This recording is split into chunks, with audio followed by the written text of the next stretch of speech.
हम लोग कल चरित्र सुन रहे थे श्री कबीर दास जी का, और कबीर दास जी के चरित्र में कल हम लोगों ने श्रवण किया कि ना तो उनकी काटापीटी करवा पाए, ना उनको मदरसे में पढ़ा पाए, किसी भी प्रकार की कोई भी क्रिया माता पिता अनुचित उनके साथ करवा नहीं पाए।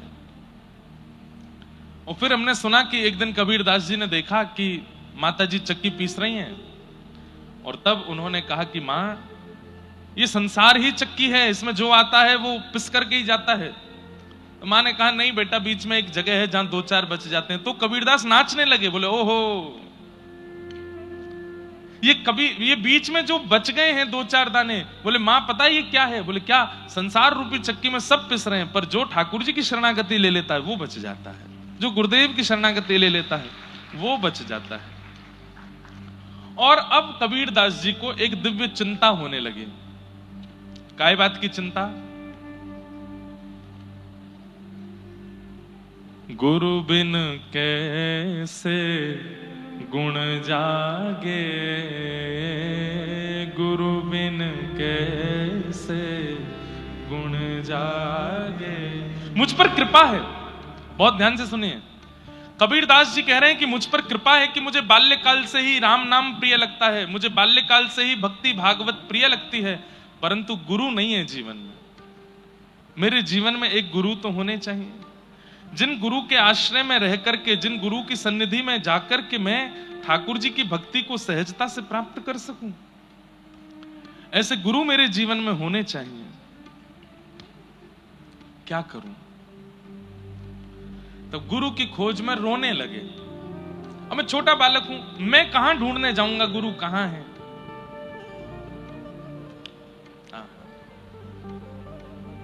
बंधुओं, पहली बार जीवन में ऐसा हुआ है, ध्यान से सुनिए।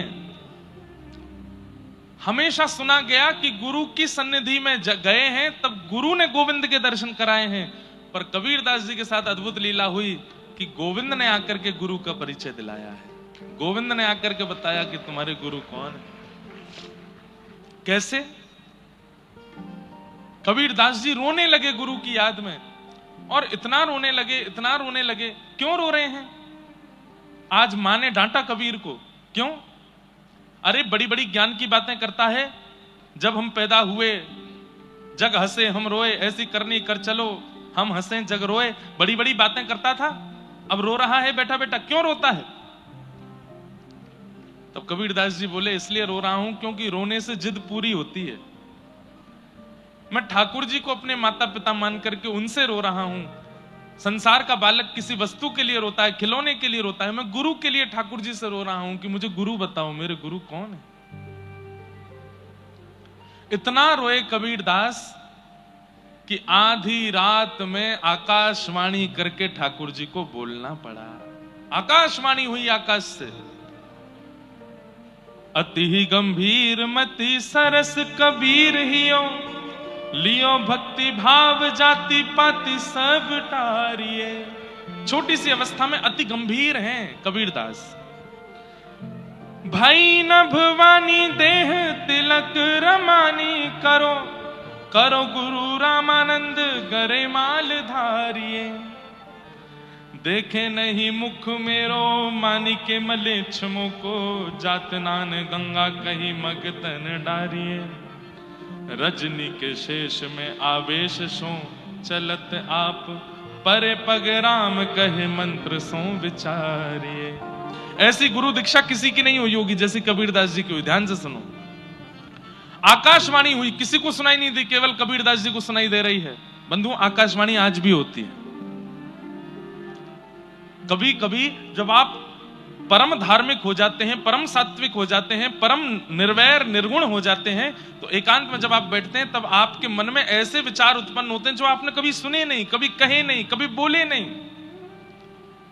वो आकाशवाणी है, ठाकुर जी आज्ञा देते हैं। ठाकुर जी ही आपको आकर के कहते हैं कि तुम ऐसा करो। आपके मन में घर बनाने की इच्छा हुई, ये आकाशवाणी नहीं है। आपके मन में ब्याह करने की इच्छा हुई, ये आकाशवाणी नहीं है। आपके मन में कुछ धन कमाने की इच्छा हुई, ये आकाशवाणी नहीं है। पर इन सब संसार के विचार व्यवहार के बीच में आपके चित्त में कोई परम धर्म करने की इच्छा हो जाए, ऐसा करना चाहिए। ये आकाशवाणी है। खूब धन हो गया, घर बना लिया, गाड़ी खरीद ली, प्रॉपर्टियां खरीद ली, दुकानें बना ली, ऑफिसेस बना लिए, लेकिन धन अभी भी बहुत है। तो मन में बात आई, चलो कहीं एक आश्रम बनाते हैं जहां संत सेवा हो सके। अपना नाम नहीं देंगे उसमें, अपने प्रचार के लिए धर्म का कार्य कर रहे हो, वो भी आकाशवाणी नहीं है। मेरा नाम ना आवे लेकिन मेरी सेवा से कुछ परोपकार हो जाए, ये आकाशवाणी। मन में आधी रात बैठे थे और इच्छा प्रकट हो गई कि चलो तिरुपति बालाजी, मन तड़प रहा है दर्शन करने के लिए, ये आकाशवाणी है। ठाकुर जी तड़प रहे हैं आपको देखने के लिए। मन में इच्छा हो गई। हर बार तो गाड़ी से गए हैं ऊपर तिरुमला, अब की बार पैदल जाएंगे, और पैदल चल करके उत्साह में हंसते खेलते नाचते गाते हुए, ये आकाशवाणी है। आज तक कभी एकादशी का व्रत नहीं किया, लेकिन अचानक मन में इच्छा हो गई कि अब एकादशी करनी है। और एकादशी भार के रूप में नहीं, अरे व्रत है मैं तो पिज्जा नहीं खा सकता, मैं तो आज रोटी नहीं खा सकता, अरे मेरे एक मित्र का जन्मदिन है मैं तो इसमें कुछ खा नहीं सकता। नहीं, इतने उत्साह में आकर के आप एकादशी करते हैं कि आज तो मेरी एकादशी है, परम प्रसन्न होकर के व्रत करते हैं। यह आकाशवाणी के द्वारा की गई क्रिया है। जीवन व्यतीत हो गया, अब इच्छा हो गई कि गुरु जीवन में आने चाहिए, और जिनकी वाणी, जिनका स्वरूप, जिनकी उपस्थिति से चित्त पवित्र हो रहा है, ऐसे किसी का चिंतन करके मन में भाव आ जाए कि इनसे दीक्षा चाहिए, यह आकाशवाणी है। आकाशवाणी मतलब क्या है? भगवान के प्रति जो प्रेरणा आपके चित्त में प्रकट होती है वो आकाशवाणी से होती है, ठाकुर जी की कृपा से होती है। आपकी मन की वाणी तो संसारी क्रिया कराती है, ये आकाशवाणी है, हरिवाणी है, जो आपको भगवत मार्ग की ओर ले जाती है। हम चेन्नई में रहते हैं, व्रज बहुत दूर है यहां से, बार बार नहीं जा सकते, तो क्या करें, अपने घर को ही व्रजमंडल बना लेते हैं, अपने घर को ही अष्ट सखियों की महल, अपने घर को ही श्री ठाकुर जी का निकुंज बना लेते हैं। प्रवेश करने से अंत तक ऐसा लगे कि व्रज का ही कोई गांव है, ऐसी भावना से घर का निर्माण कर दिया। यह आकाशवाणी। तो आकाशवाणी आज भी होती है। भगवत कार्यों के प्रति जो आपके चित्त में प्रेरणा जागृत होती है वो आकाशवाणी से ही होती है। आकाशवाणी करके केवल कबीरदास जी को बता दिया, क्या बताया? भई नभवानी देह तिलक रमानी, करो करो गुरु रामानंद गरिमाल धारिये। आकाशवाणी हो गई। बोले ए कबीर रो नहीं, तुम्हारे गुरु मिल गए हैं। बोले कौन है मेरे गुरु? बोले काशी में विराजमान श्री रामानंदाचार्य जी महाराज, यही तुम्हारे गुरु हैं। रामानंदाचार्य जी का नाम सुनते ही कबीरदास जी घबरा गए। बोले अरे रामानंदाचार्य जी तो म्लेच्छों का मुख भी नहीं देखते। पूरे काशी में हल्ला यही है कि मैं म्लेच्छ हूं, मेरे माता पिता म्लेच्छ हैं। वो तो म्लेच्छों का मुख भी नहीं देखते हैं, फिर मेरी दीक्षा कैसे होगी उनसे? अब देखो आकाशवाणी एक एक क्रिया बता रही है। क्या? बोले भई नभवानी दे तिलक रमानी। बोले तुम एक काम करो। बोले क्या? अपने अंग पर तिलक धारण करो, सिर पर रामानंदी तिलक धारण करो, 12 तिलक अंग पे धारण करो, और क्या करो?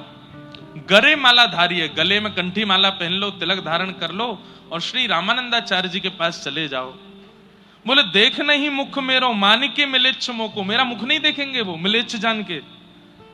जात नान गंगा कही मन तने डारिये। अरे वो किसी मिलेच्छ का मुख देख भी लेते हैं तो तुरंत गंगा स्नान करने जाते हैं, वो मुझे दीक्षा कैसे देंगे?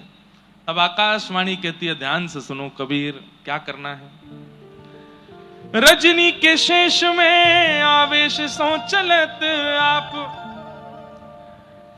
कहीं भोर होकर के म्लेच्छों का मुख ना देखना पड़ जाए, इसलिए रामानंदाचार्य जी आधी रात में गंगा स्नान करने जाते हैं। ध्यान से सुनिएगा, आकाशवाणी बता रही है। बोले ऋषि रामानंदाचार्य जी आधी रात में गंगा स्नान करने जाते हैं, लगभग 2-3 बजे गंगा स्नान करने जाते हैं कि कहीं किसी म्लेच्छ का मुख ना देखना पड़ जाए। बंधुओं, भारत पर अंग्रेजों ने शासन किया, अंग्रेजों से पहले मुसलमानों ने शासन किया, मुसलमानों से भी पहले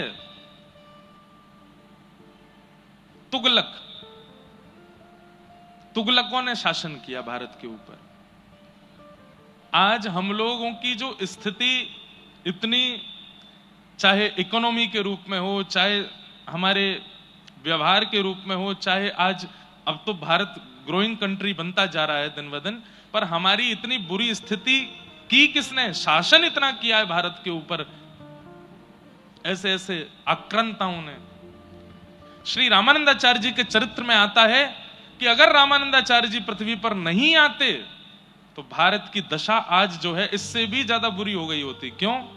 मिलेच्छों को, तुगलकों को जितना इन्होंने परिवर्तित किया, जितना इन्होंने ज्ञान दिया, जितना इन्होंने भगाया भारत से, उतना कोई आचार्य नहीं भगा पाए। इसलिए रामानंदाचार्य जी बड़े पूजनीय हैं। सब आचार्य पूजनीय, साक्षात राम जी ही रामानंदाचार्य जी के रूप में आए। तो बोले कि वो सुबह स्नान नहीं करते हैं गंगा जी में, रात में स्नान करने जाते हैं, कहीं म्लेच्छों का मुख ना देखना पड़ जाए। इसलिए तुम क्या करो? बोले क्या करूं? बोले जहां रामानंदाचार्य जी रहते हैं वहां से गंगा जी के नीचे उतरने वाली घाट की जो सीढ़ियां हैं वहीं पे सो जाओ और उल्टे सो जाना, लेट जाना। जैसे ही वो नीचे उतरेंगे उनका चरण तुम्हारे अंग पर पड़ेगा और उनके मुख से जो शब्द निकलेगा उसी को गुरु मंत्र मान लेना, हो जाएगी तुम्हारी दीक्षा। रजनी के शेष में आवेश सो चलत आप, पैर पग राम कही मंत्र सो विचारी है। देरी मत करो, जल्दी करो। आधी रात का समय, तुरंत श्री कबीरदास जी ने स्नान किया, द्वादश तिलक अपने अंग पर धारण किए, गले में कंठी माला पहन ली, जो गुरु प्रदान करते हैं वो अपने आप धारण कर लिया। पहुंच गए पंचगंगा घाट, जहां श्री रामानंदाचार्य जी निवास करते थे, और जहां से घाट के लिए नीचे सीढ़ियां जाती हैं वहीं जाकर के लेट गए। सीधे नहीं लेटे, पट्ट लेटे, उल्टे लेटे। क्यों? मेरा मुख देखेंगे तो कहीं मिलेच्छ जान करके अब शब्द ना बोल दें, इसलिए मुख नहीं दिखाऊंगा। लेट गए।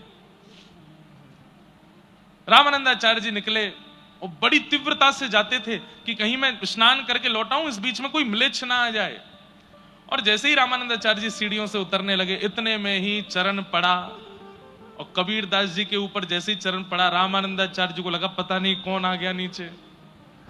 जोर से उछल करके चिल्लाने लगे, राम राम राम राम राम राम राम राम।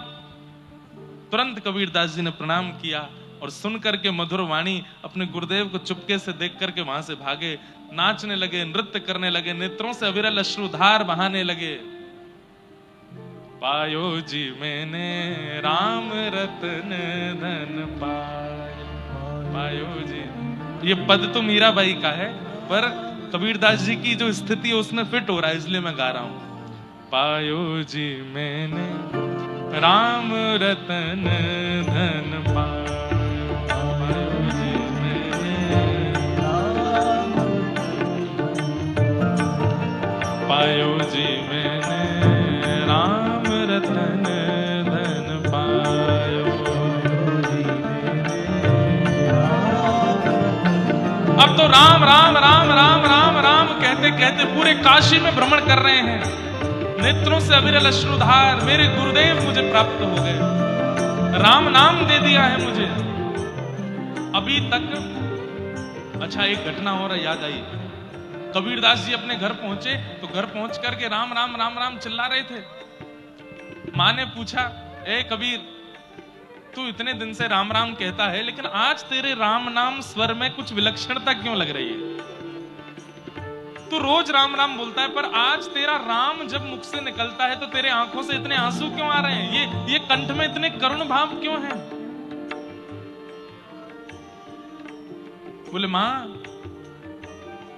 मैं जलेबी बना रहा था, पर जलेबी बनानी जिनको आती है वो समझ जाएंगे, उसको केवल तल रहा था, लेकिन पाकर के देखता था तो जलेबी तो है, तली हुई तो है, फूली हुई तो है, पर उसमें रस नहीं था, क्योंकि चाशनी में नहीं डाली थी। ये चाशनी कौन है? बोले, कृष्ण नाम, राम नाम, ये सब जलेबियां हैं। हम बिना गुरु के जब इसका उच्चारण करते हैं तो समझो वो तली भुनी तो है, लेकिन जब गुरु हमारे कान में मंत्र बोल देते हैं तो मानो जैसे उस नाम में चाशनी घुल जाती है, उसमें स्वाद आ जाता है। आज गुरुदेव ने नाम सुना दिया है तो अब राम नाम चाशनी बन गई है। मां, अब जितनी बार उच्चारण कर रहा हूं उतनी बार धनुर्धारी राघवेंद्र सरकार मेरे सामने प्रकट हो रहे हैं। मां, मैं क्या बताऊं। ऐसे आकाशवाणी के द्वारा आपकी गुरु दीक्षा श्री रामानंदाचार्य जी से संपन्न हुई। बंधुओं, श्री कबीरदास जी अब तो तिलक धारण कर लिए, गले में कंठी माला पहन लिए, अब तो प्रेम से राम नाम और ऊंचे स्वर में गाते थे, खूब भाव से भजन करते थे। एक बार एक राजा, ये मुगल शासन के तुगलक राजा आदि, तुर्की के राजा आदि, ये सब लोग भारत में आते थे क्योंकि यहां बड़े बड़े सिद्ध संत रहते थे, और वो सिद्ध संत अपने भजन के प्रताप से करते तो वो भजन का प्रताप ही थे, लेकिन वो इन लोगों को चमत्कार लगता था। मरे हुए को जीवित कर देना, बिना धन के, बिना किसी के बड़े बड़े महल खड़े कर देना, ऐसे ऐसे सब क्रिया। सिद्धों की भूमि थी भारत, आज भी है, आज भी बड़े बड़े सिद्ध रहते हैं भारत में। तो ये सब लोग चमत्कार देखने के लिए आते थे भारत में। कबीरदास जी धीरे धीरे थोड़े बड़े हो गए, इनके ब्याह आदि भी हो गए। इनके एक पुत्री थी और एक पुत्र था। वे दोनों भी इनके वास्तविक पुत्र पुत्री नहीं थे। उनके विषय में भी कथा आती है कि एक बार एक राजा यहां पर चमत्कार देखने के लिए आया, तो राजा ऐसे नहीं कहते कि चमत्कार दिखाओ, कोई परिस्थिति बिगड़ी दिखती तो वहां ले जाके सिद्धों से बोलते कि इसको सही करके दिखाओ, नहीं तो हम तुमको मार देंगे। तो एक बालक, उसकी गंगा जी स्नान करते समय मृत्यु हो गई, और जैसे ही उसकी मृत्यु हुई तो मृत्यु के बाद में खूब वैद्यों ने भी प्रयास किए, बड़े बड़े लोगों ने आकर के उसको जीवित करने का प्रयास किया, कोई जीवित नहीं कर पाया। कबीरदास जी बड़े सिद्ध थे, नाम था इनका, तो राजा ने इनसे भी कहा कि बताओ, इसको जीवित करके दिखाओ, नहीं तो हम तुम्हारे प्राण हरण कर लेंगे। तो कबीरदास जी महाराज गए और जाकर के उस शव, फूल गया था पानी में उस बालक का शव, कबीरदास जी सामने खड़े होकर के बोले, राम नाम के प्रभाव से तुम जीवित हो जाओ। नहीं हुआ जीवित। काशी में भजनानंदियों के प्रभाव से तुम जीवित हो जाओ। नहीं हुआ जीवित। दो चार बातें और कहीं, उनसे जीवित हो जाओ। नहीं हुआ जीवित। अंत में कबीरदास जी बोल गए, मुझ कबीर के भजन के प्रभाव से जीवित हो जाओ। जैसे ही कहा तुरंत वो बालक जीवित हो गया, उठ करके बैठ गया। और देख करके महाराज सब लोग आश्चर्यचकित हो गए। कबीरदास जी भी बोले, वाह ठाकुर, क्या तुम्हारी लीला। मैंने कहा तुम्हारे नाम से जीवित हो जाओ, तो नहीं हुआ, मेरे नाम से जीवित कर दिया उसको। मानो ठाकुर जी परीक्षा ले रहे हैं, देखें कबीरदास को अपने ऊपर अभिमान होता है कि नहीं। पर नहीं, कबीरदास जी को अभिमान नहीं है।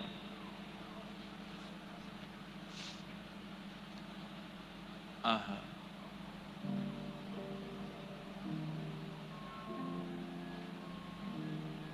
ऐसे ही उसको अपना पुत्र माना। एक राजा की पुत्री मारी गई, मर गई, उसको भी इन्होंने अपनी कहानी से जीवित कर दिया, तो फिर वही इनकी पुत्री हुई। ऐसे इनके दो, एक पुत्र एक पुत्री हुई। कबीरदास जी की साखी और दोहे पूरे विश्व को बड़े प्रसिद्ध हैं, परंतु एक बात कई लोगों के मन में आती है कि श्री कबीरदास जी महाराज वो केवल ज्ञान परक भक्त थे, भाव परक भक्त नहीं थे। मतलब जैसा मैंने कल बताया कि भक्तिमती मीराबाई, गोस्वामी तुलसीदास जी महाराज, सूरदास जी महाराज, कुम्भनदास जी महाराज, ये सब ठाकुर जी के प्रेम स्वरूप के भक्त हैं। इन्होंने ठाकुर जी के यश को खूब गाया। कबीरदास जी ने ठाकुर जी का यश नहीं गाया, ठाकुर जी का नाम जपो, यही यश गाया। और कबीरदास जी की भक्ति में एक विशेष बात और है, बाकी के सब भक्त दूसरों को समझाते हैं, कबीरदास जी किसी को नहीं समझाते, खुद को समझाते हैं, अपने मन को ही समझाते रहते हैं। रे मन राम भजो, अपने ही मन को समझाया कबीरदास जी ने, दूसरों को नहीं समझाया। कबीरदास जी के इस भाव से पता चलता है कि कबीरदास कह रहे हैं कि भाई दूसरों को ज्ञान बाद में दीजिएगा, पहले खुद को समझाइए, पहले खुद को सुधारिए। तुम सुधर जाओगे, पूरा विश्व सुधरने लगेगा। खुद को संभालो। तो कबीरदास जी के विषय में एक बात सबके मन में आती है कि वे ज्ञान परक भक्त थे, भाव परक नहीं। वो भक्ति नहीं करते थे। ठाकुर जी की प्रेम लक्षणा भक्ति में उनकी ज्यादा रुचि नहीं थी। ऐसी भावना लोगों के चित्त में उनके दोहे, शाकी, पद आदियों को पढ़ करके समझ आती है। पर ऐसा ही एक अपराध हो गया हमारे व्रज के रसिक महात्मा से। हमारे व्रजमंडल में सप्त निधियों में जो पांचवी निधि है, पांचवी निधि कौन से हैं? गोविंद देव, मदन मोहन, गोपीनाथ, राधा रमण और फिर जुगल किशोर। जुगल किशोर जी को किसने प्रकट किया? जुगल किशोर को लाड़ लड़ायो, नवल कुंज ही माही, कुंजनी कुंजन की रज धारे, हरि व्यास युगल यश गाय, वृंदावन प्यारो वृंदावन। जुगल किशोर जी को किसने प्रकट किया? हरिराम व्यास। उनका एक बड़ा प्रसिद्ध पद सब पूरी दुनिया गाती है, किशोरी तेरे चरणन की रज पाऊं, जारज को ब्रह्मादिक तरसत, सूरज शीश चढ़ाऊं, किशोरी तोरे चरणन की रज पाऊं। हरिराम व्यास जी का ये पद है। इनका एक पद हम भी अपनी कथा में गाते हैं,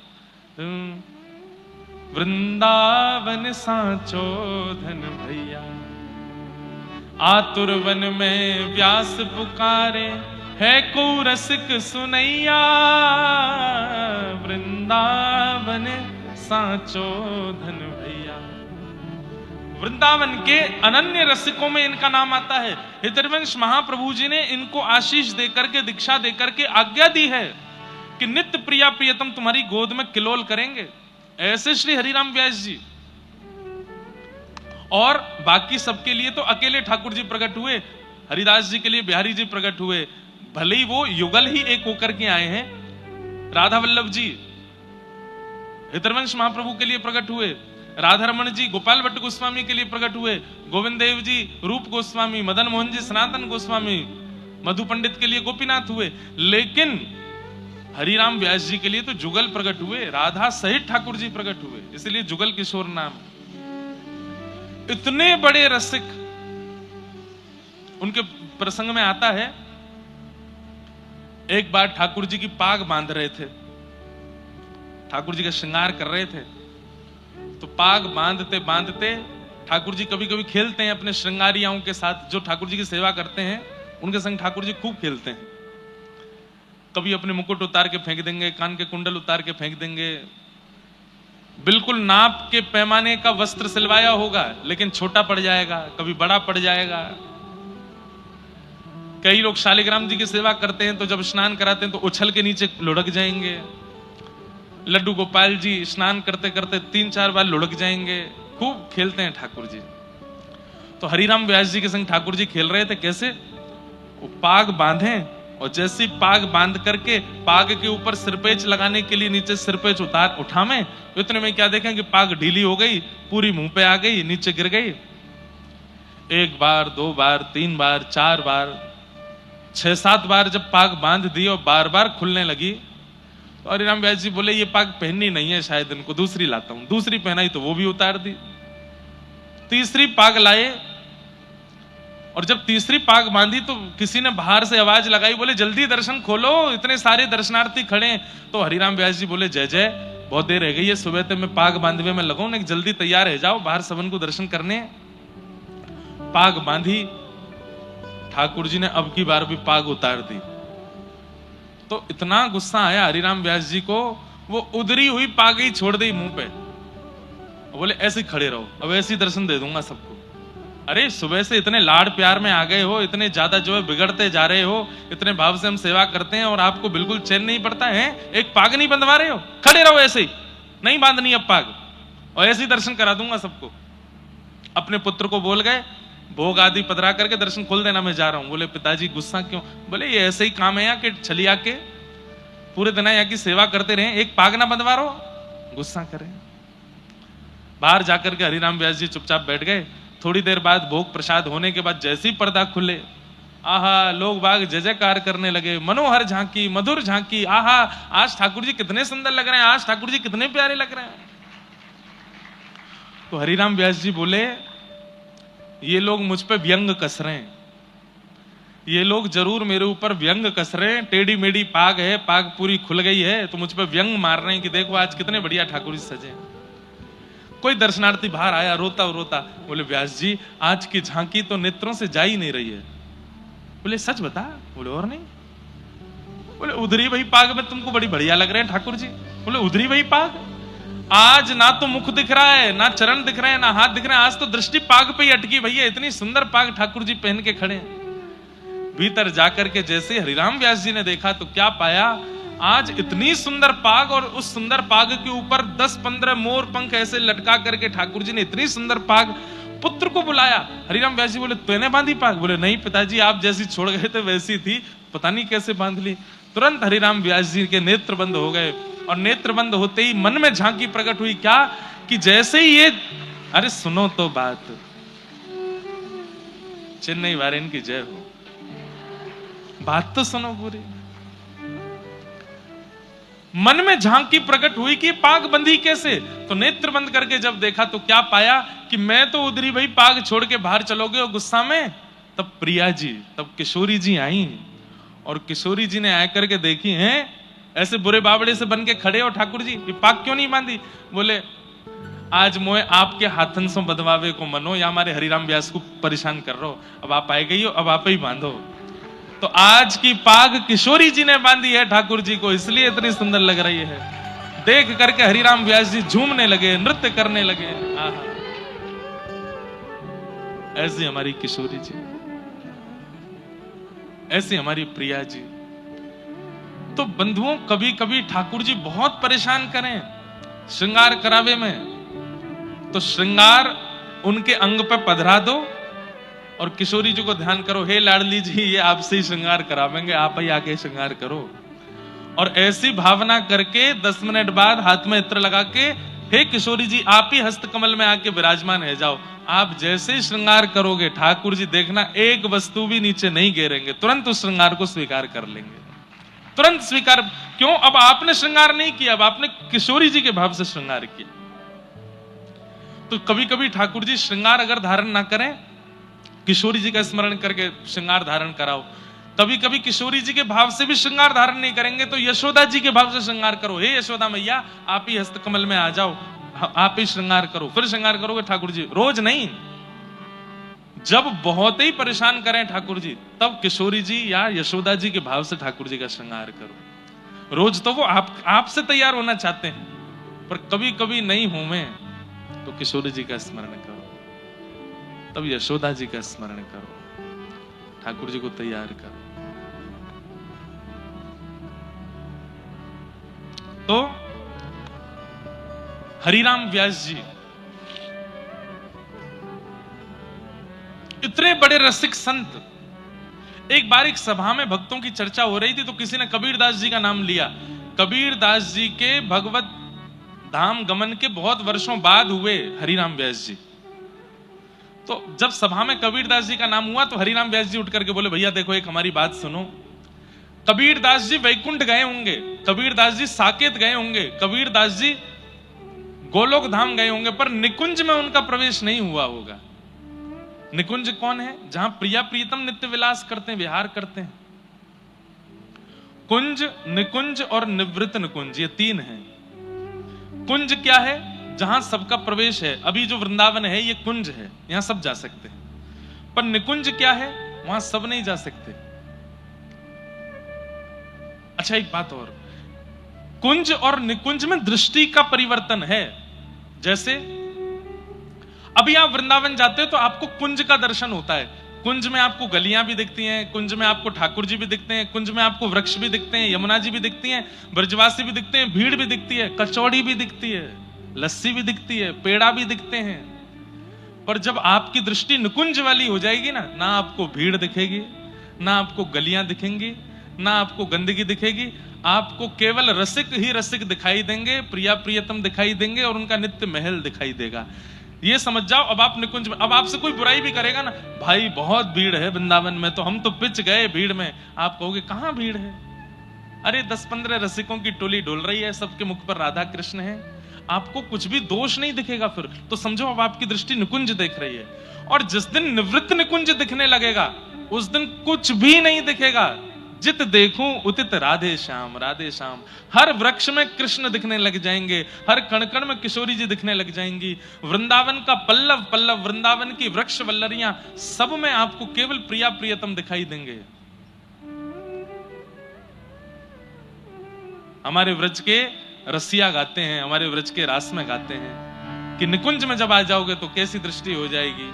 ये देखो श्याम, ये देखो श्याम, यही तो है मेरे जीवन प्राण। नैनाभिराम पंख मुस्कान, नैनाभिराम पंख मुस्कान, बोह मरोड़ लजावत कान, बोह मरोड़ लजावत कान। ये देखो श्याम, ये देखो श्याम, यही तो है मेरे जीवन प्राण। ये देखो श्याम, ये देखो श्याम, यही तो है मेरे जीवन प्राण। सब जगह ठाकुर जी दिखेंगे, कोई अच्छा कोई बुरा नहीं दिखेगा, सब जगह केवल श्याम सुंदर। ये निकुंज दृष्टि है, निवृत्त निकुंज दृष्टि। समझ गए? कुंज निकुंज निवृत्त निकुंज। अभी आप क्या देखते हो? जाओ कल वृंदावन होके आओ, परसों आकर के हमें बताना क्या दिखा।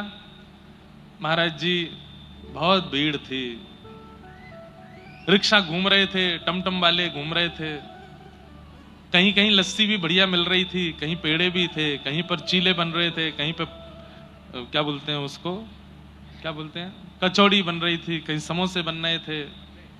बिहारी जी भी बढ़िया लग रहे थे पर भीड़ बहुत थी, राधा वल्लभ जी भी सुंदर लग रहे थे पर भीड़ बहुत थी, राधा रमन जी में तो पांव रुकने की जगह नहीं थी। इसका मतलब आप कुंज देख करके आए हो, पर निकुंज देख करके आते तो आपको केवल और केवल रसिकों के दर्शन और श्री प्रिया प्रियतम।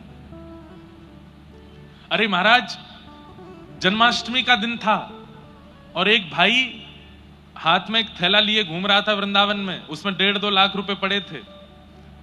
तभी एक बंदर आया, बंदर ने आकर के वो थैला छीन लिया उससे, और थैला छीन करके ले गया ऊपर किसी छत पे। और बंदरों का तो काम है, उनको क्या पता नोट क्या है। बंदर ने वो थैला वेला फाड़ के सारे नोट निकाले और सब ऐसे ऐसे करके उछालने लगे। वहां भीड़ लग गई नीचे महाराज लोगों की, 500-500 के नोट लोग लूट लूट के ले जा रहे, बंदर लुटा रहा ऊपर से। और जिस व्यक्ति का वो बैग लुटा था वो नाच रहा था। किसी ने उससे कहा, भाई तेरे 1.5-2 लाख रुपए उड़ा दिए, तू नाच रहा है। बोले आज जन्माष्टमी है, मैं तो कंजूसी कर रहा था बांटने में, ठाकुर जी ही आए हैं और आकर के देखो पूरी बधाई लुटा रहे हैं। ये क्या है? निकुंज दर्शन। अब उसकी दृष्टि में वो बंदर नहीं है, उसकी दृष्टि में वो 1.5 लाख बर्बादी नहीं है। उसकी दृष्टि में क्या है? बोले आज जन्माष्टमी है, मैं तो कंजूसी कर रहा था बांटने में, ठाकुर जी ने ही योजना बना करके लुटवा दिए सबरे, बधाई हो कह करके नाचने लगा। ये निकुंज दर्शन है। और निभृत निकुंज कैसा होता है? निभृत निकुंज में तो आपको मंदिर भी नहीं जाना पड़ता, जहां बैठोगे वहीं नेत्र बंद करके आपको अनुभव हो जाएगा। आज बिहारी जी ने नीली पोशाक पहनी है, आज सिर पर टेढ़ी पाग धारण करी है, उस पर मोंगरा सुंदर सुशोभित हो रहा है। आज ठाकुर जी का ऐसा, आज ठाकुर जी की प्रसादी में क्या बना होगा आपको वहीं। ये निभृत निकुंज है। हमारा भजन, व्रज की परंपरा वालों का भजन इसीलिए है कि हम कुंज से निकुंज में पहुंचे और निकुंज से निवृत्त निकुंज में पहुंचे, हमारी दृष्टि बदल जाए। जहां केवल दोष दिख रहे हैं वो निकुंज निवृत्त निकुंज नहीं है। जहां हर भाव में केवल और केवल भाव ही दिख रहा है। हाँ। तो श्री हरिराम व्यास जी कौन है? ये निकुंज उपासक हैं। जब इन्होंने सभा में कबीरदास जी का नाम सुना तो बोले भैया देखो क्षमा करना, कबीरदास जी ज्ञानी थे, कबीरदास जी वैरागी थे, पर कबीरदास जी रसोपासक नहीं थे। कबीरदास जी निकुंज की प्राप्ति नहीं कर पाए होंगे, कबीरदास जी को वैकुंठ मिला होगा, साकेत मिला होगा, लेकिन ठाकुर जी का निवृत्त निकुंज नहीं मिला होगा। इस बात को जैसे ही इन्होंने बोला तो हरिराम व्यास जी को नित्य नेत्र बंद करके ठाकुर जी के युगल सरकार का दर्शन होता था। आज जब रात्रि में नेत्र बंद करके बैठे तो युगल सरकार नहीं दिखे। मन में विचार किया ठाकुर जी व्यस्त हैं इसलिए नहीं दिख रहे। अगले दिन सुबह फिर चिंतन किया, फिर नहीं दिखे। 4-5 दिन तक ठाकुर जी का अनुभव नहीं हुआ तो ये रोते बिलखते हुए श्री हितरवंश महाप्रभु के पास गए और जाकर के बोले कि मुझे ठाकुर जी का अनुभव नहीं हो रहा है। तब हरिवंश महाप्रभु ने कहा, निश्चित ही तुमने कोई किसी भक्त का अपराध किया है। तब किसी ने बताया, बोले आप 5 दिन पहले एक सभा में कबीरदास जी के लिए कह रहे थे कि उनको निकुंज नहीं मिला। अरे भैया, अभी इसी वक्त जाओ, जमुना जी में स्नान करके कबीरदास जी का चिंतन करके उनको प्रणाम करो। हरिराम व्यास जी तुरंत गए, यमुना स्नान करके और श्री कबीरदास जी का स्मरण किया और स्मरण करके फिर उन्होंने कबीरदास जी को वंदन करते हुए उन पर पद लिखा। क्या लिखा? आहा, कली में सांचो भक्त कबीर, कली में सांचो भक्त कबीर, कली में सांचो भक्त कबीर, कली में सांचो भक्त कबीर, हे कली में सांचो भक्त कबीर, कली में सांचो भक्त कबीर। जब ते हरि चरणन रति उपजी, जब ते हरि चरणन रति उपजी, तब ते पुण्यो न चीर, तब ते कली में सांचो भक्त कबीर, कली में सांचो भक्त। व्यासवाणी है, जब ते हरि चरणन रति उपजी, तब ते बुनो न चीर। इनके माता पिता कपड़े बुनते थे। कहते हैं कि कबीरदास जी की जब से रति हो गई ठाकुर जी के चरणों में, तब से इन्होंने बुनना बंद कर दिया। बुनना क्यों बंद किया? बोले केवल उतना ही कपड़ा बुनते हैं जिससे घर परिवार चल जाए, उससे ज्यादा बुनने की इनकी इच्छा नहीं होती। अरे और कपड़े बुन करके और धन भी कमा सकते हैं, पर नहीं, जितने से रात का भोजन हो जाए, रात के बाद सुबह का भोजन हो जाए, केवल इतने ही कपड़े बुन करके बेचते हैं। और वो भी बेचते नहीं है। आदमी पूछता है कितने का है, बोले जो तुम दे दो उतने का है, जितना दे दो। और कई बार व्यक्ति प्रसन्न होकर ज्यादा भी देता, तो बोले नहीं नहीं नहीं, इतना नहीं, इतना बहुत है बस। कली में सांचो भक्त कबीर, कली में। एक बात तो माननी पड़ेगी भैया, आपको ठाकुर जी ने चुना है तो आपके मन की एक स्थिति बन जाएगी। क्या? आप संग्रह नहीं करोगे, आप लुटाओगे। ठाकुर जी अगर आपको स्वीकार कर लेंगे तो ये जमा करने की इच्छा नहीं हुआ करेगी। ठाकुर जी स्वीकार कर लेंगे तो लुटाने की इच्छा हुआ करेगी, देने की इच्छा हुआ करेगी। अपने ऊपर ऐशो आराम में खर्च करना, उसको मत मान लीजिएगा कि हाँ ठीक है महाराज जी, रात को क्लब में जामे, इतना उड़ाया मैं, सुबह पिए खाएं, उसमें कर दें खर्चा, यही बहुत है। ये भी तो एक प्रकार से खर्चा ही है कि लुटा रहे। नहीं, दूसरों को देने का मन होगा, दूसरों की सेवा में लगाने का मन हो तो समझ जाओ ठाकुर जी ने स्वीकार कर लिया।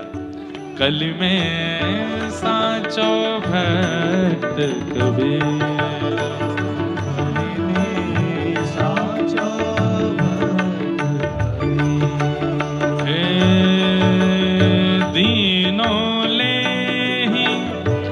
जांचे काहू, दीनों ले न जांचे काहू।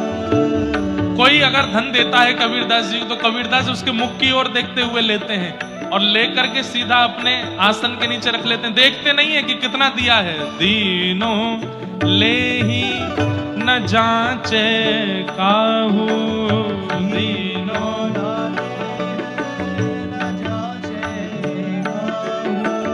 ऐसो मन को धीर, ऐसो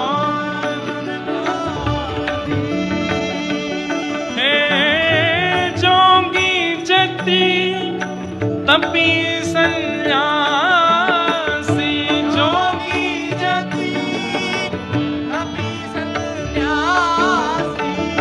इनकी मिट्टी न पीर, इनकी मिट्टी न पीर, कली में साचो भक्त कबीर, कली में साचो भक्त कबीर, कली में साचो भक्त कबीर।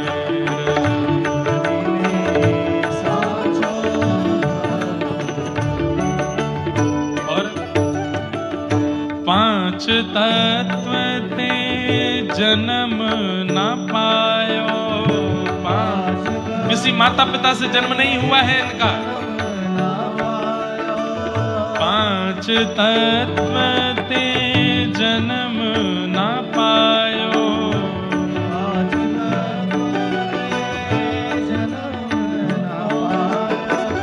काल न ग्रस्यो शरीर, काल न ग्रस्यो शरीर, हे व्यास भक्त को खेत जुलाओ, व्यास भक्त को खेत जुलाओ, हरि करुणा में नीर,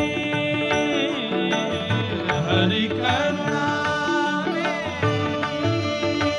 कली में साचो भक्त कबीर, कली में साचो भक्त कबीर, हे कली में साचो भक्त कबीर, कली में साचो भक्त, हे साचो भक्त कबीर, हाँ साचो भक्त कबीर।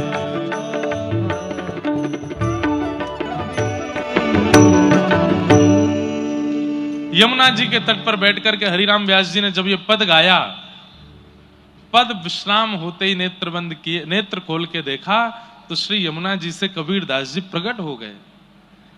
कबीर दास जी के परायण के कम से कम 200-300 वर्ष बाद हरिराम व्यास जी हुए और श्री हरिराम व्यास जी ने पुनः कबीर दास जी को प्रकट कर दिया। कबीर दास जी जब प्रकट हुए तो हरिराम व्यास जी ने चरणों में प्रणाम किया, बोले मुझे क्षमा कर दो, मेरे से अपराध हो गया, मैंने आपकी भक्ति पर प्रश्न चिन्ह उठाया जिसके कारण मेरे चित्त से ठाकुर जी चले गए। बंधुओं, कोई भी अपराध आपसे बन जाए सब क्षमा कर देंगे ठाकुर जी। आपसे सेवा में अपराध बनता है, क्षमा कर देंगे। आपसे तीर्थ में अपराध बनता है, क्षमा कर देंगे। आपसे धाम में अपराध बनता है, क्षमा कर देंगे। आप किसी से ऊंची आवाज में बोल जाते हो, क्षमा कर देंगे। किसी पर दया नहीं करते, क्षमा कर देंगे। लेकिन कहीं आपने अगर भगवान के भक्तों का अगर अपराध किया तो ठाकुर जी क्षमा नहीं करते। और भक्त अपराध कैसे होता है? किसी की भक्ति देख करके आपने उसका मजाक उड़ाया, बने घूमते हैं भक्त, पाखंडी से लगते हैं, बस हो गया भक्त अपराध। आपने उसको रोका टोका, यह भी भक्त अपराध है। आपने किसी 4 लोगों के बीच में जाके उसकी बुराई की, यह भी भक्त अपराध है। और इतना ही नहीं, आपने ना रोका टोका ना किसी से बोला, मन में सोच लिया। ये जो व्यास जी कथा सुनाने आए थे ना, ये ऐसे ही है, ज्यादा विशेष नहीं है। ये भी भक्त अपराध है। मनसा वाचा कर्मणा, तीनों प्रकार से आप भक्त अपराध करते हैं। हमारे बारे में तो यही सोचना, ये ऐसे ही है। हम अपने लिए नहीं बोल रहे हैं, हम आपसे एक बात बता रहे हैं।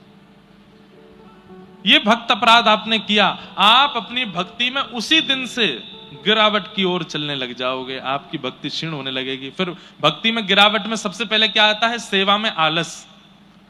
सेवा करने जाना, अरे यार अभी नहीं कर रहे, हम नहीं कर रहे, तुम कर दो, देख लो, तुम ही देख लो, ठीक है, चंदन घिसो लगाओ, हम देख लेंगे, दर्शन कर लेंगे, तुम ही कर दो। ये भक्त अपराध का पहला स्वरूप है। भक्त अपराध जब आपसे हो जाता है तो सेवा में आलस्य आने लगता है। भक्त अपराध जब आपसे बन जाता है तो तिलकधारी, शिखाधारी, धोतीधारी, उनको प्रणाम करने में संकोच आने लगता है। ये भक्त अपराध लगने के बाद ऐसी स्थिति बन जाती है। फिर तीसरा, भक्त तो भक्त, भगवान को भी दंडोत करने में फिर शर्म आने लगती है। अब ठीक है, ये ऐसी यही प्रणाम ठीक है, कहाँ लेटो झुको, लेट के प्रणाम करो फिर उठो, इतनी ताकत नहीं बची हम में। हाँ, शरीर से कोई व्यक्ति दुर्बल है उसके लिए बात नहीं, पर शरीर से हिष्ट पुष्ट तब भी प्रणाम करने में आलस आ रहा है। और चौथा भक्त अपराध जब आपको लगता है तब क्या होता है, प्रसाद के प्रति अवहेलना अच्छा नहीं बना है। मंदिर में जो लड्डू बनता है, भोग बनता है, इसमें सुख नहीं मिल रहा है, अच्छा नहीं है, स्वाद नहीं है, ये भक्त अपराध से होता है। फिर ग्रंथों की अवहेलना, बोले सारे ग्रंथ किसी और ने लिख दिए, इनसे कोई भगवत प्राप्ति आदि नहीं होती। ये सारे भक्त अपराध करने के बाद में मन की स्थितियां बनने लगती हैं। इसलिए भैया वैष्णव अपराध मत करना। वैष्णवों से ठाकुर जी बहुत प्रीति करते हैं, बहुत ज्यादा प्रीति करते हैं, ठाकुर जी को इतने प्रिय लगते हैं वैष्णव। एक श्रीनाथ जी के परम भक्त हुए श्री त्रिपुरदास जी महाराज, क्या नाम था, त्रिपुरदास। एक राजा के यहां मंत्री पद पर थे, तो इनको जितना भी वेतन मिलता था उस वेतन से खूब सारा धन निकाल करके श्रीनाथ जी की पोशाक की सेवा करते थे। बंधुओं, आज भी हमारे श्रीनाथ जी, श्री जी बाबा, उनकी पोशाक में जो गोटे लगते हैं ना, वो असली सोने चांदी के लगते हैं आज भी। इसलिए ठाकुर जी की पोशाक हर किसी को नहीं दी जाती। कई पोशाकों में जरी जो लगती है, कई पटकों में जो लहरिया आपको दूर से गोटा दिखाई देता है, वो असली सोने चांदी का होता है श्रीनाथ जी की पोशाक में। तो खूब महंगे वस्त्र बनवा करके त्रिपुरदास जी श्रीनाथ जी को भेजते थे। किसी ने राजा से जाके इनकी शिकायत करके उल्टी सीधी बातें भिड़ा करके बोल दी, राजा ने इनको मंत्री पद से हटा दिया।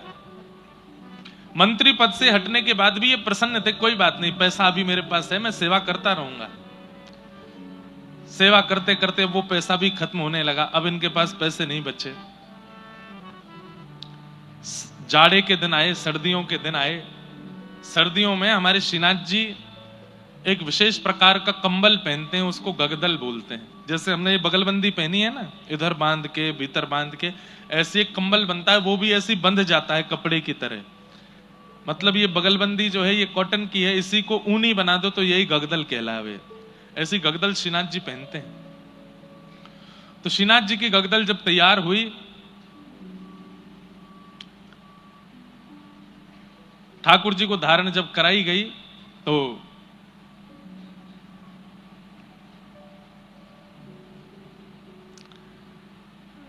नित्य ठाकुर जी पहनते थे। शीतकाल में जाड़ा लगता है ठाकुर जी को। हमारे गिरधर लाल जी अभी चेन्नई आ गए, नहीं तो अभी वृंदावन में होते तो इनके आगे सिगड़ी रखी होती, गगदल पहनी हुई होती, शमामा का हेना का इत्र लगा हुआ होता। यहां तो ज्यादा गर्मी है ही नहीं, तो उस भाव से अभी भी थोड़े गर्म वस्त्र तो पहना ही जा रहे हैं। मूजरी पहनाई जाती, चरणों में मोजे, हाथों में मोजे। ठाकुर जी को सर्दी भी ज्यादा लगती है, गर्मी भी ज्यादा लगती है। गर्मियों में इतनी गर्मी लगती है कि एक कपड़ा पहन के डोलते हैं बस, कुछ नहीं पहनते, एक कॉपिन में ही घूमते हैं हमारे ठाकुर जी। और सर्दियों में इतनी सर्दी लगती है, केवल ये दिखता है और कुछ दिखता ही नहीं है, इतना ढक लेते हैं खुद को। अभी वसंत पंचमी आएगी, वसंत पंचमी के दिन ठाकुर जी के मोजे उतार दिए जाते हैं। तो एक बार मैंने किन्हीं आचार्य चरण से पूछा कि आज वसंत पंचमी है, उतनी सर्दी है, अभी कोहरा पड़ रहा है बाहर, आज ठाकुर जी के मोजे क्यों उतार दिए? उन्होंने इतना सुंदर भाव बताया, बोले मोजे इसलिए उतार दिए ताकि इनके पैरों में जब ठंड लगेगी तो यही कहेंगे गर्मी ऋतु से कि जल्दी आ, मुझको जाड़ो लग रहा है, मेरे मोजा उतार दिए। इसलिए वसंत पंचमी के दिन ठाकुर जी के वस्त्र थोड़े थोड़े हल्के कर दिए जाते हैं, मतलब गर्म कपड़े थोड़े कम कर देते हैं, ताकि ठाकुर जी को न एक साथ साथ जाड़ा लगे तो ठाकुर जी ही ऋतुओं को बुला के कहेंगे अब मुंह पे सहना है रही है भैया, जल्दी करो, दूसरे वस्त्र पहनाओ। तो गगदल श्रीनाथ जी पहनते हैं। त्रिपुरदास जी को सेवा से निकाल दिया गया और सेवा निवृत्त करके उनको घर में छोड़ दिया, तो धीरे धीरे पैसे खत्म हो गए। बढ़िया साटन के कपड़े, बढ़िया ऊनी कपड़े तो धन से आते हैं, अब इतना धन है उन पे है नहीं। तो उन्होंने मन में विचार किया कि श्रीनाथ जी कपड़े की क्वालिटी नहीं देखते, वो तो भक्त का भाव देखते हैं। तो 1-2 रुपया का ही कपड़ा, जो सामान्य सा कपड़ा था, उसमें रुई भी नहीं थी, वो ऊनी भी नहीं था, केवल मेरा नियम पूरा हो जाए कि कपड़े भेजने हैं मुझे, तो एक सामान्य सा कपड़ा, टेरिकोट का बिल्कुल सस्ता मद्दा सा कपड़ा लेकर के, और बोले श्री जी बाबा मुझ पर ज्यादा धन बचे नहीं है, पर मुझे रोज नियम तो पूरा करना है, तो मैं कपड़ा भिजवा दे रहा हूं, आप इसको किसी भी रूप में स्वीकार करना। अब पुजारी जी के पास तो बहुत सारे सामान लेके आते हैं लोग, घी है, तेल है, लड्डू है, मेवा है, सब है। अब जो अच्छा अच्छा होता है पुजारी जी भीतर धर लेते हैं, जो ऐसे ही होते हैं वो सब में बंटवा देते हैं। तो पुजारी जी ने सारे सामान अच्छे अच्छे इधर उधर किए, और वो सामान्य सा कपड़ा था टेरिकोट का, उसको ऐसे कर दिया, बोले इसको ऐसे रखो, कहीं पोंछा वोछा में काम आ जाएगा। रात्रि का समय, ठाकुर जी को इत्र लगा करके कंबल उड़ाए, कंबल उड़ा करके सिगड़ी रखी, सिगड़ी रख के आरती करके शयन करा दिए। सुबह मंगला में जैसे ही गुसाई जी आए और जैसे ही मंगला का द्वार खोला, सामने सिगड़ी पधराई, तो क्या देखी, कट कट कट कट कट कट कट कट जोर से आवाज आ रही है। तो क्या देखा, ठाकुर जी के दांत बज रहे हैं जोर से, और ठाकुर जी ऐसे कांप रहे हैं, आंखें बिल्कुल लाल पड़ गई हैं, नाक बह रही है श्रीनाथ जी की। गुसाई जी बोले जय जय, इतनो जाड़ो लग रहा। बोले मुझको बहुत जाड़ो लग रहा है, जल्दी लाओ। सोई गुसाई जी गए और महाराज 2-4 गगदल और लेकर के आए, सिगड़ी पे उनको गर्म करें, बिल्कुल गर्म कर करके ठाकुर जी को ऊपर से धरा में 4-5 गगदल धरा दी, तब भी ठाकुर जी की कटकाहट बंद नहीं हो, ठिठरना बंद नहीं हो।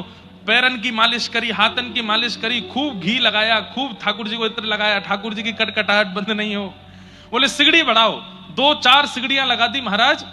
वहां सेवा करने वाले जो सेवायत थे उनके पसीने छूट गए, इतना गर्म हो गया गर्भगृह, लेकिन ठाकुर जी की कटकटाहट बंद नहीं हो रही है। ठाकुर जी तो कट कट कट कट कट ओ जाड़ो, ठंड लग रही है, जल्दी करो। गुसाई जी बोले क्या करूं? तब गुसाई जी समझ गए और उन्होंने सेवकों को बुलाया, बोले सुनो, कल भक्तों के द्वारा भेजी गई सामग्रियों में क्या क्या आया था? बोले बादाम आए थे, किशमिश आई थी, काजू आए थे। वो कपड़ों में बताओ? बोले कपड़ों में एक बढ़िया गगदल आई थी, एक मोजे आए थे, ऐसे आए थे, ये आए थे, वो आए थे। बोले एक बड़ा सामान्य सा साटर, उसका क्या बोलते हैं, टेरिकोट का एक कपड़ा भी था, वो भी था। बोले वो कहाँ है, वो वाला कपड़ा कहाँ है? वो बोले वो तो हमने ऐसे धर दिया कहीं, वो तो बिल्कुल ठाकुर जी के प्रयोग का भी नहीं है। बोले उसी को लेके आओ। सेवक सब बोले ये कैसे, वो उस कपड़े से क्या होगा? बोले लेके तो आओ। कपड़ा लेकर के आए, छोटा सा कपड़ा। त्रिपुरदास जी ने केवल नियम पूरा किया, वस्त्र देने का छोटा सा कपड़ा भिजवाया था। गुसाई जी बोले ठाकुर जी की गगदल उतारो, ये 5-6 गगदल पहनाई, सब उतारो। बोले जय जय बहुत जोर से ठिठर रहे हैं, आप कह रहे हो उतारो। बोले उतारो तो। 5-6 गगदल उतार दी। ठाकुर जी और जोर से कड़कने लगे। इतने में ही गुसाई जी ने वो सामान्य सा वस्त्र उसको ले जाकर के जैसे ही चरणों में धरा, धीरे धीरे धीरे ठाकुर जी की सारी सर्दी दूर रह गई। ठाकुर जी बोले अरे भैया मुझको तो बहुत जोर से गर्मी लग रही है, इन्हें हटाओ, ये सामने सिगड़ी धरी है, इन्हें बाहर निकालो, मेरे कपड़ा ने उतारो, अब मुझको गर्मी लग रही है बहुत जोर से। गुसाई जी के नेत्र सजल हो गए। जय हो नाथ, आपकी जय हो।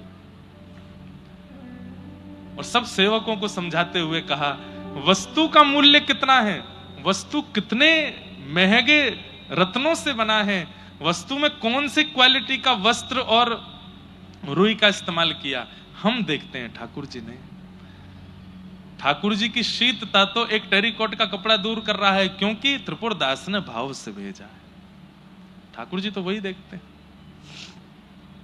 हमारे इतने सारे वैष्णव कथा में आते हैं। चेन्नई में तो फिर भी संख्या तो फिर भी आप लोगों की चेन्नई के हिसाब से बहुत है, लेकिन जब उत्तर भारत में कथा होती है वहां तो इतनी भीड़ आती है, और वो सब इतना सामान लेके आते हैं गिरधर लाल जी के लिए। कोई मेवा लेके आया, कोई कुछ लेके आया, कोई कुछ लेके आया, चित्र बना बना करके लाते हैं, उल्टे सीधे ठाकुर जी के कुछ भी बना के लाते हैं। हमने आज्ञा दे रखी है अपने सब विप्र ब्राह्मणों को, बोले चाहे जैसी वस्तु लावें, एक बार के लिए सही गिरधर लाल जी के सामने पधराना जरूर। पता नहीं कौन सी वस्तु को किस भाव से वो स्वीकार करते हैं। हमने कई बार अनुभव किया है। कोई वस्तु लेकर के आया और ठाकुर जी के सामने नहीं पहुंची, तो हमारे जीवन में कुछ ना कुछ उथल पुथल ठाकुर जी करते हैं। दारी के तेने मेरे काज वो नहीं दियो है, वो लेके आयो कोई। अरे छोटे छोटे बच्चे एक टॉफी भी दे देते हैं ना गिरधर लाल जी के लिए, नाम ले लेते हैं, तो वो टॉफी भी ठाकुर जी को प्रसाद तो नहीं लगाते, पर दूर से ही दिखा जरूर देते हैं, लो ठाकुर जी एक छोटी सी सखी ने ये और भेजो है आपके काजे। सब उनकी दृष्टि में आना चाहिए जो उनके लिए आया है। क्या पता वो कौन से भाव को किस रूप में स्वीकार करते हैं। ऐसे हमारे प्यारे ठाकुर जी। कबीर दास जी प्रकट होकर के बोले, हरिराम व्यास जी आपने कहा कि मुझे निकुंज नहीं मिला होगा क्योंकि मैं ज्ञानी हूं, वैरागी हूं, भावना में ज्यादा भक्ति नहीं करी इसलिए। वास्तव में मैंने ठाकुर जी की आज्ञा का पालन किया। ठाकुर जी ने ही मुझे कहा था कि तुम पृथ्वी पर जाकर के जीवात्माओं को समझाने का प्रयास करो, जिससे उनको ज्ञान मिले, समझ आवे, ऐसे कवित्वों का रचना करो। इसलिए मैंने ज्ञान परक कवित्वों की रचना की है, भाव परक नहीं, क्योंकि ठाकुर जी की आज्ञा नहीं थी मुझको। तब हरिराम व्यास जी ने हाथ जोड़े, कान पकड़े, बोले मुझे क्षमा कर दें, मैं आपके रूप को, आपके भाव को समझ नहीं पाया और आप पर इस प्रकार मैंने प्रश्न चिन्ह उठाया।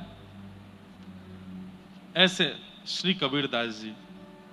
अब कबीरदास जी की दीक्षा हो गई, द्वादश तिलक लगा करके श्री कबीरदास घूमते हैं। आहा बीनो तानो बानो ही राम मडरानो, कही कैसे के बखानो वह रीति कछु न्यारी है। उतनो ही करे जामे तन निर्वाह होए, भोए गई औरे बात भक्ति लगी प्यारी है। ठाड़े मंडा माझ पट बेचन ले जन को, आए मोकु देहु देह मेरी है उधारिये।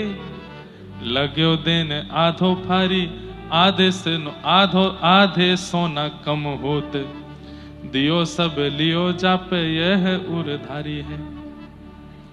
कबीरदास जी, ये श्री प्रियादास जी के भक्तमाल जी में भाव है। कबीरदास जी अपने तन के निर्वाह के लिए उतने ही कपड़ा बुनते थे जितने से एक समय की रोटी हो जाए। क्यों? क्योंकि उनके हृदय में तो सदा श्री राम नाम जप हिलोने लेता रहता था।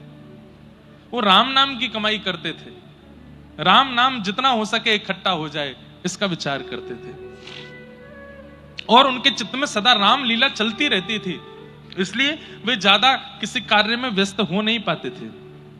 उनकी उपासना की रीति बड़ी विचित्र और सबसे न्यारी थी। उसका वर्णन कैसे करें, अर्थात वह वाणी से वर्णन का विषय नहीं है, अनुभव की वस्तु है। जिसने उनका दर्शन किया होगा, अनुभव किया होगा, उसी को वो समझ में आ सकता है।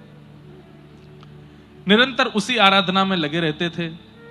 एक बार बाजार में कपड़ा बेचने के लिए गए, एक साधु आपके पास आकर के बोला कि मुझे कपड़ा दीजिए, मेरे पास पहनने के लिए कुछ नहीं है, मेरा शरीर उघारा पड़ा हुआ है। तब आप उसे आधा थान फाड़ करके देने लगे, तो उसने कहा इस आधे थान से मेरा काम नहीं चलेगा। तब कबीरदास जी ने कहा यदि पूरा थान लेने का निश्चय आपने अपने मन से किया है तो लीजिए, ये पूरा थान ले लीजिए। पूरा ही दे दिया, सब कुछ दे दिया।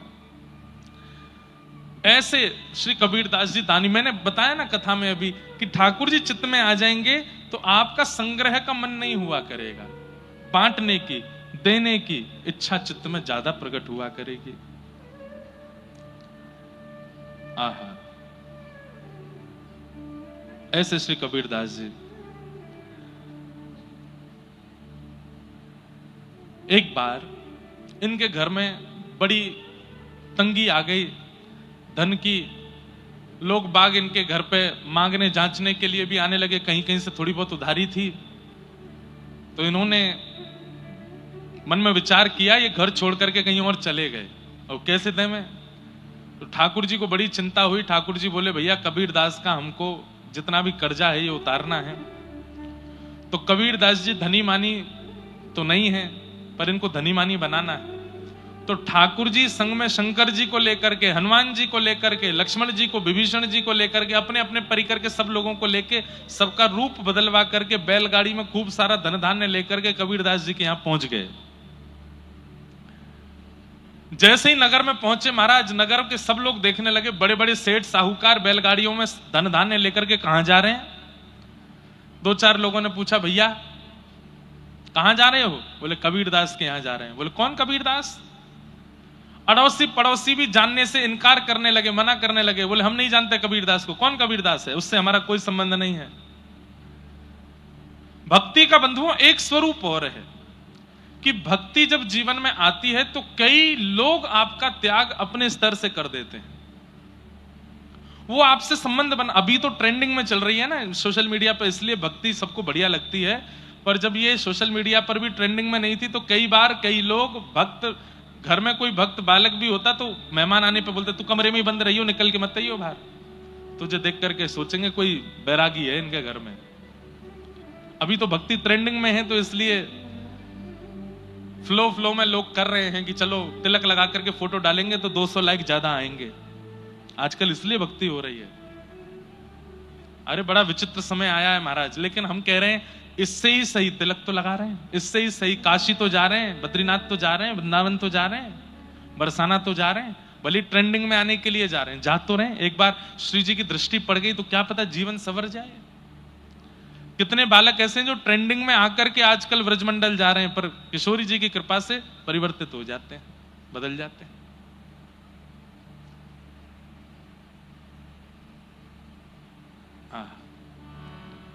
तो पहले के समय में तो लोग भक्तों को अपना रिश्तेदार बताना भी स्वीकार नहीं करते थे। भगवान सब अपनी मंडली के साथ में पहुंच गए, रूप बदल करके खूब सारा धन धान्य छिपा करके बैलगाड़ियों में लेके गए, कपड़ों की परत से छिपा रखा है। जैसे ही पहुंचे जाकर, अरे भैया कोई कबीरदास का घर जानता है? सब बोले हम नहीं जानते। कौन कबीर? कौन कबीर? हमें नहीं पता। तब कबीरदास के घर के सामने जाकर के ही इन्होंने देखा, बोले यही है शायद कबीरदास का घर। सब लोग अपने गली में बाहर निकल के देख रहे हैं, बोले इतनी सारी बैलगाड़ियों में सामान कबीर के घर क्यों आया है? ठाकुर जी ने गेट खटखटाया तो कबीरदास जी की माता जी ने गेट खोला। बोले कौन है भैया आप? बोले हम सब कबीर के दास हैं, हम सब कबीर जी के दास हैं, उन्हीं की कृपा से हमारी सब रोजी रोटी चल रही है। उनका बहुत सारा धन हमारे पास था, वो देने के लिए आए हैं। बोले भैया कोई और कबीर होगा, हमारा कबीर किसी का स्वामी नहीं हो सकता, हमारा कबीर तो जगत का दास है, उसके दास कौन हो गए? बोले नहीं नहीं हम कबीर के दास हैं। बोले भैया कोई और कबीर होगा, हमारे यहाँ तो एक समय की रोटी बन जाए वही बहुत बड़ी बात है, इतना धन धान्य हमारे घर नहीं आ सकता। तो ठाकुर जी बोले आपका पुत्र ही कबीर है जिससे हमें मिलना है। बोले आपको कैसे पता कि मेरा ही पुत्र है? बोले अच्छा वो रामानंदाचार्य जी का शिष्य है। रामानंदाचार्य जी का शिष्य कबीर तो एक ही है, वो इनका बेटा ही है। इन्होंने कहा हाँ वो तो हमारा बेटा ही है। बोले बस उन्हीं के लिए धन धान्य लेके आए, आप स्वीकार करो। बैलगाड़ियों के ऊपर से जैसे ही वस्त्र हटाए महाराज, सोने चांदी हीरे जवाहरात रत्नों से भरी हुई बैलगाड़ियां देख करके सारे पड़ोसी आ गए और सब आकर के ठाकुर जी से बोले बचपन में हमारे संग खेलता था कबीर, हमारी थाली में ही भोजन करता था, मेरी माता जी के हाथ का निकला हुआ छाछ पीना तो उसको बहुत प्रिय लगता था, हमारा मित्र सखा है हमारा। कितने स्वार्थी जीव हैं। जब तक धन नहीं है धान्य नहीं है तो कौन कबीर, कहां का कबीर, कैसा कबीर हम नहीं जानते। पड़ोसियों ने भी इनकार कर दिया और जैसे ही पता चला इतनी बैलगाड़ियों का धन ये कबीरदास जी के लिए आया है तो सबने अपने संबंध बता दिए।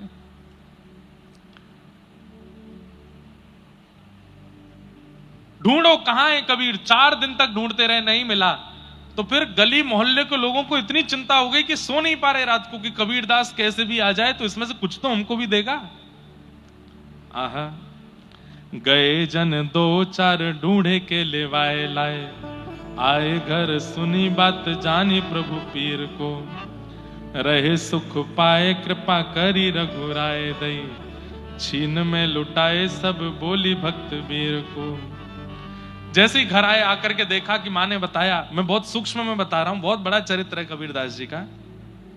ये सारा धन धान्य तुम्हारे सेठ दे करके गए। कबीरदास बोले तुम्हारे दास दे के गए। कबीरदास बोले मेरे दास कौन है? बोले बढ़िया थे, सांवले सलोने से रूप थे, ऐसे सुंदर नेत्र थे, आदि आदि सब बताया। समझ गए, बोले कि ये ठाकुर जी की लीला है, ठाकुर जी सब करके गए। पूरे अड़ोसी पड़ोसी सब बाहर खड़े हो गए थे। बोले कि कबीर बचपन में भूल गया, हम कैसे तुझको लेके जाते थे, वहां खेलते थे तेरे साथ में, ऐसा करते थे, तो याद है तुझको? चल, अरे भाई चल, दोनों चल रहे हैं, दूध पी के आएंगे। कबीरदास बोले वाह 15 दिन पहले गालियां दे रहे थे मुझको, लात मार मार के अपने घर के बाहर से भगा देते थे, अब जो मेरे संग दूध पीने जाओगे? इतना धन धान्य दिख रहा है इसलिए। पर कबीरदास जी बोले कि भैया ये जितना धन आया है एक भी घर में नहीं रहेगा। घर वाले रोने लगे, अरे कबीर कुछ तो रख लो। बोले ना, एक भी नहीं रहेगा। तो क्या करेंगे? रहे सुख पाए कृपा करी रघुराय दई, ये ठाकुर जी ने दिया है। छिन्न में लुटाए सब बोली भक्त भीर को। काशी विश्वनाथ का दर्शन करने के लिए भारी भीड़ जा रही थी, बिंदु माधव जी का दर्शन करने के लिए भारी भीड़ जा रही थी। उस भीड़ के सैलाब में गए और जाकर के जितने सोने चांदी हीरे जवाहरात है सब लुटा दिए, उनको सब दे दिए। बोले ठाकुर जी ने दिया है भैया, बढ़िया सब धन धान्य लो, काशी में चकाचक आनंद करो, सबको बंटवाई दिए। घर वाले देखते रह गए और कबीरदास जी ने सब लुटाई दिया। दियो छोड़े तान बानो सुख सरसानो ही किए रोष धाये सुन विप्रत जी धीर है। क्यों रे तू जुलाई धन पाए ना बुलाए हमें, सुद्रनी को दियो जावो कहे यो कबीर को। बड़े बड़े ज्ञानियों ने आकर के रोष किया कि तेने हमको धन नहीं दिया, अपनी जाति के लोगों में ही सब बांट दिया। कबीरदास जी बोले भैया ठाकुर जी का धन था, ठाकुर जी की कृपा से प्राप्त हुआ, ठाकुर जी के जनों में ही मैंने वितरण कर दिया। आपको मिला नहीं मिला उसके लिए मैं क्षमा मांगता हूं, मैं और कुछ व्यवस्था करके आपको दे दूंगा, पर अभी आप मुझे क्षमा करें। इस प्रकार कबीरदास जी का जीवन चलता रहा। इतने त्याग के, इतने वैराग्य के, इतने भाव की मूर्ति श्री कबीरदास, उनको हम बारंबार प्रणाम करते हैं, बारंबार वंदन करते हैं। ऐसे कबीरदास जी का पावन चरित्र, जहां कहीं भी कोई कबीरदास जी से रुष्ट हो जाता तो ठाकुर जी कबीरदास जी के रूप में जाकर के उन सबको प्रसन्न करते थे। ऐसे भक्त कबीर हुए जिनका पावन चरित्र हमने आज यहाँ श्रवण किया है, आज उसका सुंदर लाभ हमने प्राप्त किया है। हमको पहले दिन अगर मन में भाव आ जाता तो हम 3 दिन कबीरदास जी के चरित्र पर बोलते तो संभवतः ये पूरा हो जाता चरित्र, परंतु अब कल ही हमारे मन में आया, वो भी आधी कथा निकलने के बाद आया, इसलिए अब तो बहुत चरित्र भी रह गया है। बहुत कुछ कबीरदास जी ने अपने जीवन में ऐसे ऐसे अनुभव कराए हैं जिनको सुनकर के धनी मानी भक्त जन भी सब ठाकुर जी के सेवा में चले गए। ऐसे श्री कबीरदास जी को हम बारंबार प्रणाम करते हैं, उनके बारंबार वंदन करते हैं। उनके महान निर्वाण के संबंध में यह दोहा प्रसिद्ध है कि 1549 में मगहर कीनो गौन, अगहन सुदी एकादशी मिलियो पौन में पौन। वर्णन आया है कि गोस्वामी तुलसीदास जी को बहुत पश्चाताप होता था कि मैंने श्री कबीरदास जी का दर्शन नहीं किया। इसका मतलब कबीरदास जी गोस्वामी जी से भी पूर्व के पृथ्वी पर आए थे, कि मैंने कबीरदास जी का दर्शन नहीं किया। यदि मैं भी उस समय होता तो श्री कबीरदास जी के सत्संग से खूब लाभ उठाता। अगर कबीरदास तुलसीदास जी भी मिल गए होते तो शायद पृथ्वी उसी समय विश्राम ले लेती, सब लोग, सब जीवों का कल्याण हो जाता। ठाकुर जी भी एक जैसे विशिष्ट भक्तों को एक साथ इसलिए नहीं मिलने देते कि भाई पृथ्वी भी चलानी है, लोग बागों का भी चलना चाहिए, कलयुग भी तो आगे तक लेके जाना है। तो खूब आनंद लेते, लेकिन उनका दर्शन उनको प्राप्त नहीं हो पाया। ऐसे श्री कबीरदास जी कब अंतर ध्यान हो गए और कहां उनका विलीन हुआ शरीर, कोई इसको देख नहीं पाया। ऐसे ठाकुर जी के अति प्रिय श्री कबीरदास जी को हम बारंबार प्रणाम करते हैं, बारंबार वंदन करते हैं। कबीरदास जी का पावन चरित्र है, उसको यहाँ विश्राम देते हैं। आगे कभी अवसर लगेगा तो इसको और विस्तार से सुनाने का प्रयास करेंगे। हरि जी में जैसो तैसो तेरो, हरि जी में जैसो तैसो तेरो, हरि में जैसो तैसो तेरो, हरि में जैसो तैसो तेरो, हरि में जैसो तैसो तेरो, हरि में जैसो तैसो तेरो। राख शरण गिरधारी प्यारे, राख शरण गिरधारी प्यारे, राख शरण गिरधारी गिरधारी प्यारे, राख शरण गिरधारी प्यारे, मैं चरणन को चेरो, मैं चरणन को चेरो, हरि में जैसो तैसो, हरि में जैसो तैसो, हरि में जैसो तैसो, हरि में जैसो तैसो,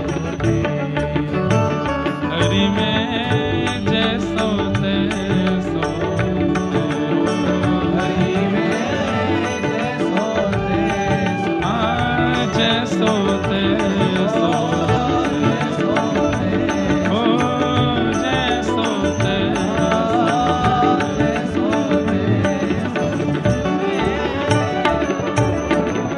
ठाकुर जी के चरणों में बारंबार प्रणाम करते हुए मंगल भाव को, श्री कबीरदास जी के पावन चरित्र को यहाँ विराम देते हैं।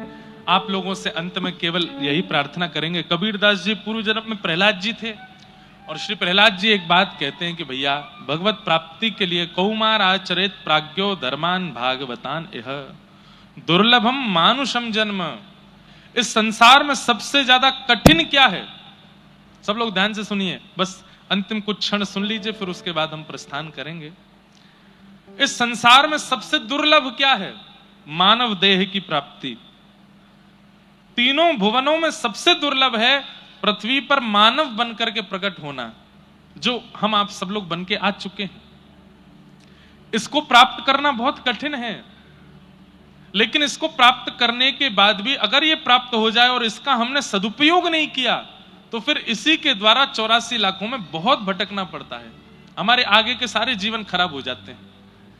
सवारने का और बिगाड़ने का, दोनों का जो मूल उद्देश्य है वो मानव देह है। इसलिए मानव बन गए हो, सौभाग्यशाली हैं मैं और आप कि हम मानव हैं।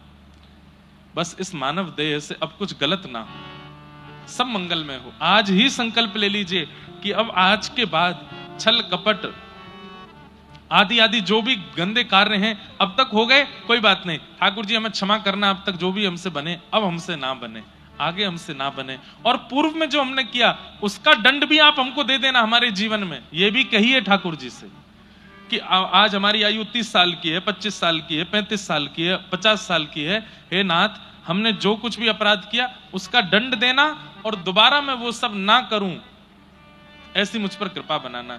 ये दो बातें आप जैसे ही ठाकुर जी से बोलते हैं, ठाकुर जी आपके पूर्व के किए समस्त पापों को बुला करके आपको क्षमा कर देते हैं। ठीक है, मैंने क्षमा किया। हाँ, अब ये नहीं हो कि डर जाओ, एक बात बोलने में डर जाओ कि नाथ पूर्व में जो किया उसको, उसके लिए जो दंड देना हो दे दो। मन में सोचने लगो किया तो हमने बहुत कुछ खराब है, उसका दंड हम सह नहीं पाएंगे। नहीं, ठाकुर जी से कहो नाथ आप जो दोगे हम सब सहेंगे। उसके लिए एक उपाय हो सकता है कि आज से ही नाम जप प्रारंभ कर दो। नाम जप में यह सामर्थ्य है कि वो दंड यदि पहाड़ के रूप में आने वाला होगा तो नाम जप के प्रभाव से कंकड़ के रूप में आके गिरेगा, आपको ज्यादा अनुभव नहीं होगा। इसलिए ठाकुर जी से आज दो प्रार्थना करो।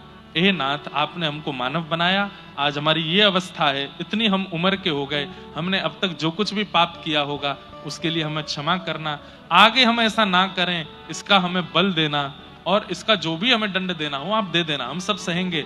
और आज से नियम ले लीजिए, ठाकुर जी का सत्संग, कीर्तन और भजन, नाम जप ये प्रारंभ कर दो, ताकि जीवन में आने वाले जितने भी संकट कष्ट हैं वो सब सहज होकर के प्रस्थान करते जाए।